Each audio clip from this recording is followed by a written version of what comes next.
BA BSc BCom BBA BCA चतुर्थ semester professor Rajendra Singh रज्जुभैया विश्वविद्यालय मुख्य परिसर व संबंधित महाविद्यालयों में संचालित एवएलटी एनहेंसमेंट कोर्स के अंतर्गत English language skill and communication चतुर्थ सेमेस्टर का यह पाठ्यक्रम है, जो कि बहुविकल्पी प्रश्न पत्र है, जिसमें 75 प्रश्न आपके पूछे जाएंगे और यह प्रश्न पत्र पूरा अंग्रेजी माध्यम में पूछा जाएगा, यानी कि हिंदी नहीं लिखा रहेगा। आपको पूरा अंग्रेजी में ही प्रश्न पत्र को पढ़ना है, अंग्रेजी में उत्तर देना है और ओमार पर गोला रगना है। पाठ्यक्रम के बारे में हमने डिटेल एनालिसिस किया है। अगर आप अभी तक आपने नहीं देखा है तो आप चैनल पर विजिट करके सर्च करके देख सकते हैं। आज हम पढ़ेंगे, इसमें पहला जो टॉपिक है इसको पूरा कवर करेंगे और इसके बहुविकल्पी प्रश्नों को भी देखेंगे। तो वीडियो बहुत ही इंपॉर्टेंट होने वाली है। इस पॉइंट से आपके लगभग 10 प्रश्न बनेंगे। एक वीडियो से आपको लगभग 10 प्रश्न मिल जाएंगे। इसके पहले हमने इसमें शॉर्ट स्टोरी कर लिए हैं और जितना जल्दी आप लोग शेयर करेंगे उतना जल्दी आपको परीक्षा के पहले सभी चैप्टर करा दिए जाएंगे बहुविकल्पी प्रश्नों के साथ। तो चलिए वीडियो को शुरू करते हैं। इसमें हम पढ़ेंगे लैंग्वेज ऑफ कम्युनिकेशन में verbal, non verbal communication, personal, social, business communication, intrapersonal, interpersonal, group communication, barrier and strategy. Language of communication. सबसे पहले हम जानेंगे कि यह कम्युनिकेशन है क्या। संचार। इसको एक बार हिंदी में भी पढ़ेंगे, अंग्रेजी में, क्योंकि आप सभी ज़्यादातर हिंदी माध्यम के विद्यार्थी हैं, तो एक बार आपको हिंदी में जानना जरूरी है। संचार एक प्रेषक, सेंडर और प्राप्तकर्ता, रिसीवर के बीच सूचनाओं, विचारों और भावनाओं का आदान प्रदान है। यानी कि जो सूचनाएं हम एक दूसरे को मौखिक या गैर मौखिक रूप में आदान प्रदान करते हैं, वही है संचार। Communication is the exchange of information, ideas and feelings between a sender and a receiver. यानी कि जो सेंड करता है और जो रिसीव करता है, उनके बीच सूचनाओं, विचारों और भावनाओं का आदान प्रदान है। जैसे कि हम YouTube पर वीडियो बना रहे हैं, उसके बाद अपलोड करते हैं, आप लोग उसको देखते, सुनते हैं, समझते हैं, तो आदान प्रदान होता है। हमने उसको भेजा यानी कि सेंड किया और आपने रिसीव किया, ठीक है। तो यही है संचार। इसके बीच का, इसी को हम संचार कहते हैं। अब यह कैसे होते हैं, तो it is a dynamic continuous process essential for personal and professional survival. यह एक गतिशील, निरंतर चलने वाली प्रक्रिया है जो व्यक्तिगत और व्यावसायिक जीवन के लिए आवश्यक है। अब हम देखेंगे वर्बल और नॉन वर्बल कम्युनिकेशन, ठीक है। तो वर्बल किसे कहते हैं? वर्बल यानी कि मौखिक, कोई भी बोला गया शब्द जो हम बोल रहे हैं, जो हम शब्दों को लिख रहे हैं, वही है वर्बल। दिमाग में रख लीजिएगा कि वर्बल, इसको नोट भी कर लीजिएगा, एक कॉपी बना लीजिएगा और उसमें लिख लीजिएगा शार्ट में कि वर्बल कम्युनिकेशन वह है जिसमें बोला गया या लिखा गया शब्दों का उपयोग होता है। जैसे हम जो बोल रहे हैं और जो आप सुन रहे हैं, वही है वर्बल। और नॉन वर्बल वह है जिसमें शारीरिक भाषा यानी बॉडी लैंग्वेज, चेहरे का भाव, हाव भाव और आवाज़ के लहजे का उपयोग होता है। जैसे उसमें कोई पक्षी किसी तरीके से बोलता है, जैसे कोयल कू कू बोलती है, या बकरी में बोलती है, या अन्य कोई भी, जैसे हम आँखों से इशारा करते हैं, या किसी भी प्रकार का शारीरिक या चेहरे का हाव भाव, जैसे गुस्सा हो जाते हैं तो ऐसे मुंह बना लेते हैं, तो ये सब चीज़ें नॉन वर्बल में आती है। यही आपसे पूछा भी जाएगा। और जितनी चीज़ें आपको मौखिक वर्बल में आएंगी, वह सभी शब्दों का जिसमें उपयोग होता है, चाहे वह भाषण हो गया, ईमेल हो गया, या एक दूसरे से बातचीत हो गई, या व्हाट्सएप पे मैसेज हो गया, या टेलीग्राम पर मैसेज हो गया, ठीक, किसी भी प्रकार का वह सभी मौखिक में आएगा। ठीक है, तो इसको अंग्रेजी में जब आप लिखेंगे तो यूजेज स्पोकन और रिटन वर्ड्स इन वर्बल, और non verbal usages body language. अंग्रेजी में क्योंकि आपको पता होना चाहिए, हिंदी में तो पता है आपको, लेकिन इसमें अंग्रेजी में पता रहना चाहिए कि body language, facial expressions, gesture, gesture मतलब हाव भाव, ठीक है, posture and tone of voice, ये सभी इसके अंतर्गत आएंगे। पहला प्रश्न है, which of the following is an example of non verbal communication. प्रश्न केवल और केवल अंग्रेजी माध्यम में हुई प्रश्न पत्र में लिखा रहेगा। ये आपके समझने के लिए हमने हिंदी में भी इसको लिख दिया है ताकि आप आसानी से समझ सकें। Which of the following is an example of non verbal, non verbal संचार का कौन सा उदाहरण है। Writing an email, making eye contact, giving I speech, talking on phone, यानी कि फ़ोन पे बातचीत करना, कोई भाषण देना, या ईमेल लिखना, या आँख का मिलना। ठीक है, मेकिंग आई कॉन्टेक्ट यानी कि आँख से आँख मिलना। तो इसमें से गैर संचारी यानी कि गैर मौखिक नॉन वर्बल कौन सा है। ये वर्बल में आएगा, ये भी वर्बल में आएगा, ये भी वर्बल में आएगा, और ये गैर मौखिक में आएगा, जिसमें शारीरिक हाव भाव यानी कि आँख आपकी शरीर में ही है ना, तो ये शारीरिक हाव भाव को प्रदर्शित करती है। तो ये गैर मौखिक संचार का उदाहरण हो गया। प्रश्न ऐसे ही पूछा जाएगा आपसे सीधे, और हिंदी में नहीं रहेगा, इसका ध्यान रखिएगा। अगला प्रश्न है, गैर मौखिक संचार में ओकैलिक्स और para language in non verbal communication refers to. गैर मौखिक संचार में ओकैलिक्स को ही हम पैरा लैंग्वेज कहते हैं, में उसका क्या अर्थ है। गैर मौखिक संचार में यानी कि शारीरिक भाषा का पता चलता है, तो इसमें ऑप्शन में आपका है tone of voice, pitch, speed of speaking. ठीक, ये चीज़ें आपकी इसमें आएंगी। आपका मैसेज लिखना, ये सभी नहीं आएंगे, तो ये आपका विकल्प नंबर 20 सही हो जाएगा। अगला प्रश्न है, मौखिक यानी कि verbal communication release primary on, यानी कि मौखिक संचार मुख्य रूप से किस पर निर्भर होता है। तो मौखिक संचार किस पर निर्भर होता है।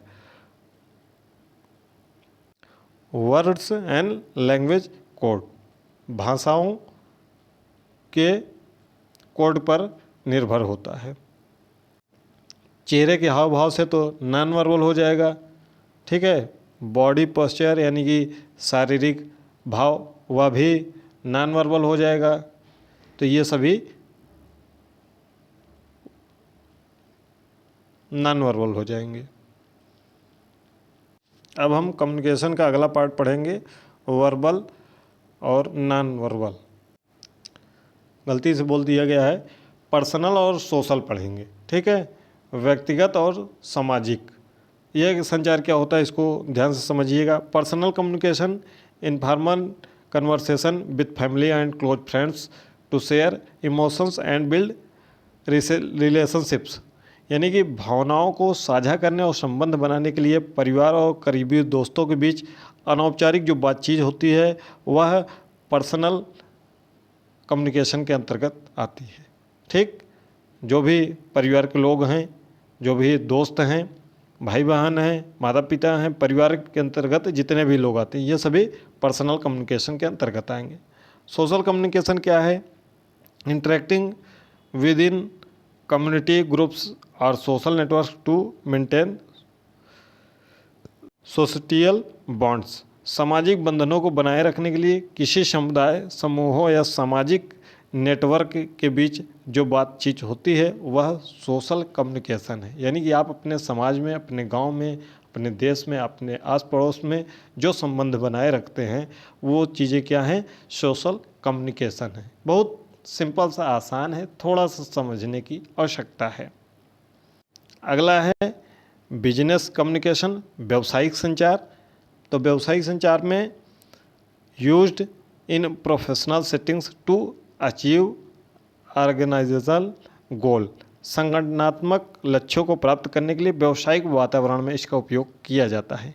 Includes formal channels, memos, report, official presentation and follows a structured hierarchy. इसमें औपचारिक माध्यम, मेमो, रिपोर्ट, आधिकारिक प्रस्तुतियां शामिल हैं। यह एक संरचित पदानुक्रम का पालन करता है, यानी कि जो भी आप व्यवसाय करते हैं उसमें जो भी चीज़ें होती हैं वह सभी व्यावसायिक संचार के अंतर्गत आती हैं। अगला है इंटरपर्सनल और इंट्रापर्सनल। इसको ध्यान से समझिएगा। इंट्रापर्सनल और इंटरपर्सनल में क्या अंतर है। इंटर और यहाँ लिखा है इंट्रा, ठीक, पर्सनल सब में है। तो इंटरपर्सनल मतलब होता है अंतः वैयक्तिक। अंतः वैयक्तिक का मतलब होता है जो स्वयं से बातचीत जो होती है। जैसे आप अपने मन ही मन सोचते हैं कि हमको अब ये पढ़ना है, आज हमको कल पेपर देने जाना है, ये आप अपने स्वयं से बातचीत करते हैं, आत्मचिंतन करते हैं, सोचते हैं। ये चीज़ें हैं इंटरपर्सनल। और इंटरपर्सनल वह है जो अंतर वैयक्तिक, यानी कि दो या दो से अधिक व्यक्तियों के बीच जो संचार होता है उसी को हम इंटरपर्सनल कहते हैं। तो इसको बहुत ध्यान से इंटर और इंट्रा जहाँ ए रहेगा इसमें वह स्वयं से बातचीत करता है, और जो इंटर यानी कि ई रहेगा बीच में यहाँ, वह दो या दो से अधिक व्यक्तियों के बीच जो संचार होता है। कम्युनिकेशन विथ वन सेल्फ यानी स्वयं से, वह इंटरापर्सनल हो गया। और communication between two or more people, जिसमें मीटिंग हो गया, डायलॉग हो गया, ठीक, तो ये सब चीज़ें किस में आ जाएगी, अंतर्वैयक्तिक में। अगला है ग्रुप कम्युनिकेशन, समूह संचार। समूह संचार involves 3 or more individuals interacting to achieve a common goal।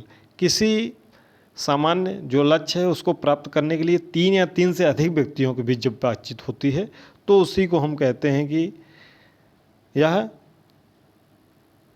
Group communication हो गया, समूह संचार हो गया, जिसमें टीम बैठक जो होती है या कोई मीटिंग हुई, ठीक, ये सभी मीटिंग, टीम बैठक या जो भी चीज़ें हों जिसमें 3 या 3 से अधिक व्यक्ति हों उसी को हम कहेंगे समूह संचार।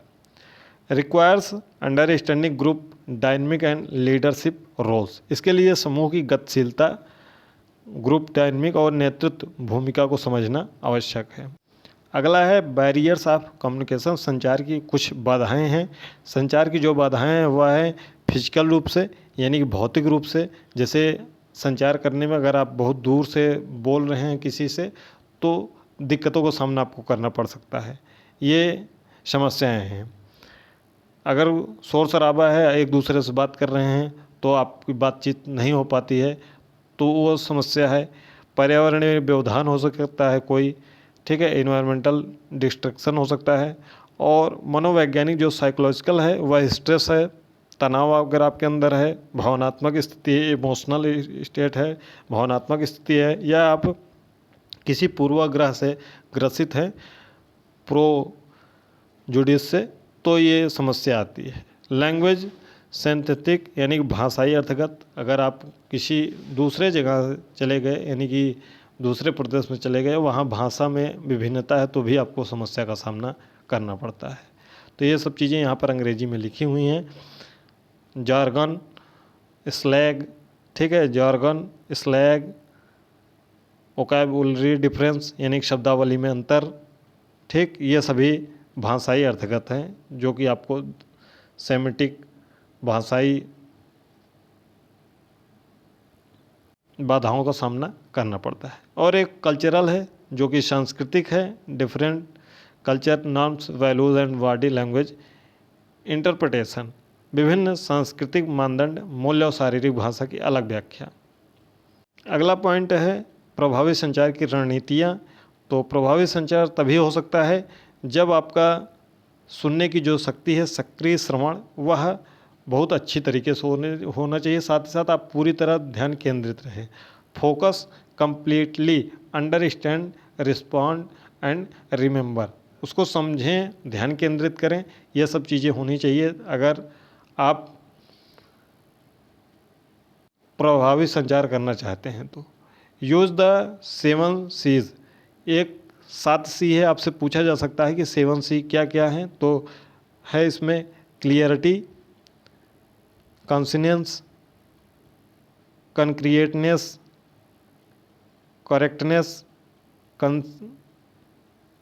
कंसिडरेशन, कंप्लीटनेस और कॉन्टिन्यूअस। ठीक, ये 7 चीज़ें हैं। स्पष्टता, संक्षिप्तता, ठोसता, शुद्धता, विचारशीलता, पूर्णता और विनम्रता, ये सभी के सीरियल वाइज अर्थ दिए हुए हैं। इसको जरूर दिमाग में रखिएगा क्योंकि ये आपको प्रश्न पूछा जा सकता है।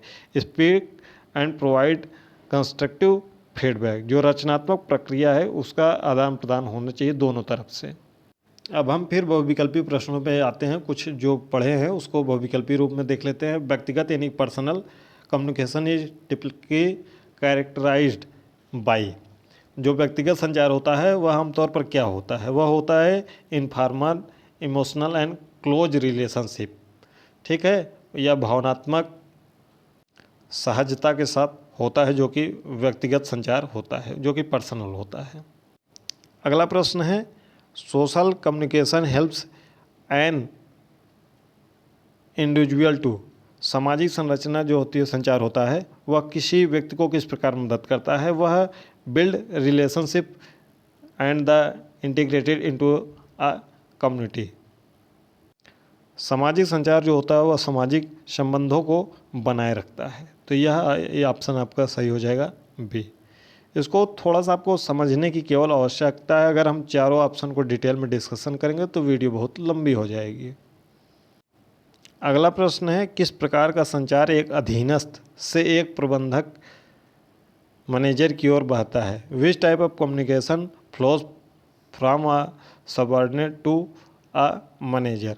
अपवर्ड कम्युनिकेशन इसको कहते हैं, यानी कि नीचे से ऊपर की ओर, यानी कि जो सबसे छोटा कर्मचारी है वहाँ से लेकर जो प्रबंधक है वहाँ तक का जो संचार होता है बिजनेस कम्युनिकेशन में, वो चीज़ें अपवर्ड कम्युनिकेशन के अंतर्गत आएंगी। अगला प्रश्न है an official business memo or letter is a example of. एक आधिकारिक जो व्यावसायिक मेमो है वह पत्र किसका उदाहरण है?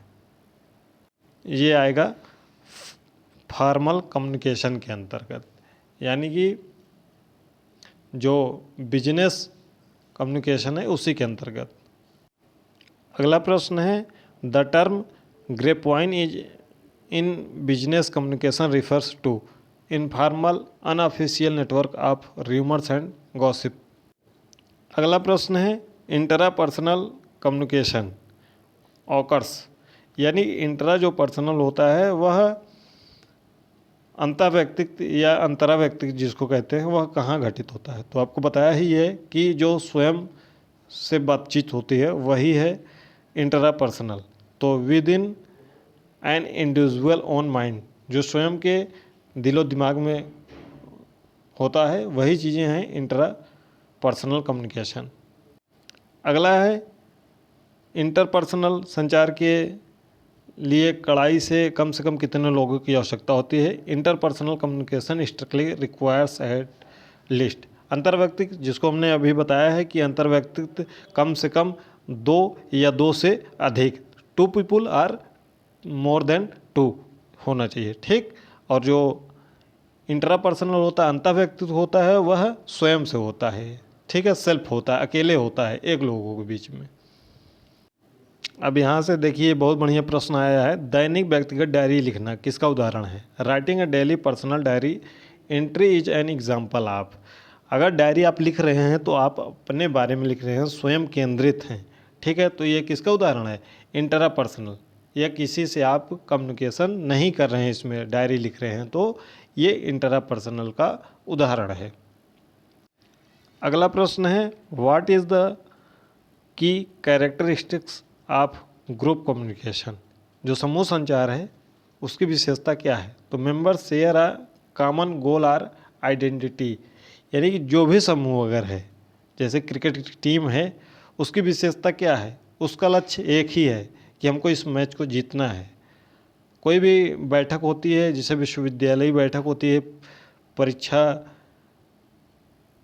समिति की बैठक हो गई, तो उसका क्या लक्ष्य होगा? उसका लक्ष्य यही होगा कि हमको टाइम टेबल बनाना है या कैसे परीक्षा को क्रियान्वित करना है। सभी का गोल एक ही होगा। ऐसा नहीं कि उसमें दूसरा गोल होगा कि हमको एग्ज़ाम कैसे देना है। ये तो विद्यार्थियों का गोल हो गया, उनका कम्युनिकेशन हो गया। तो यही समूह संचार है कि member shares a common goal or identity. अगला प्रश्न है, a panel discuss or an official board meeting is an example. जो पैनल डिस्कशन का आधिकारिक बोर्ड बैठक है, यह है small group communication. Mass communication बहुत बड़ा हो जाएगा। इंट्रापर्सनल अंतर्वैयक्तिक हो गया, जो कि स्वयं से होता है। विजुअल ओनली कम्युनिकेशन, केवल दिखाई देने वाला, ऐसा नहीं। तो ये आपका विकल्प नंबर 20 सही होगा। ये रहा आपका topic English language skill and communication का पूरा टॉपिक कंप्लीट हो गया है। इसमें हमने बहुत कम प्रश्न किए हैं, लेकिन जो भी प्रश्न किए हैं, अगर आप ध्यानपूर्वक उन्हीं को दिमाग में रखेंगे तो निश्चित रूप से आपको एक भी प्रश्न आपकी परीक्षा से बाहर नहीं जाएगा। वीडियो को ज़्यादा से ज़्यादा शेयर कर दीजिएगा, ताकि हम आगे के वीडियो बहुत जल्द ही आपके बीच में लाएं और आपकी परीक्षा अच्छे से हो सके। क्योंकि यह परीक्षा प्रश्न पत्र थोड़ा सा पहली बार आया है, तो आपको समझने में समस्या हो सकती है और हो सकता है कि आप फेल भी हो जाएं, क्योंकि 75 अंकों में 25 अंक प्राप्त करना अनिवार्य है या बहुत ही महत्वपूर्ण प्रश्न पत्र है। अन्यथा आप फेल भी हो सकते हैं। तो ज़्यादा से ज़्यादा अपने साथियों को इसको शेयर कर दीजिएगा।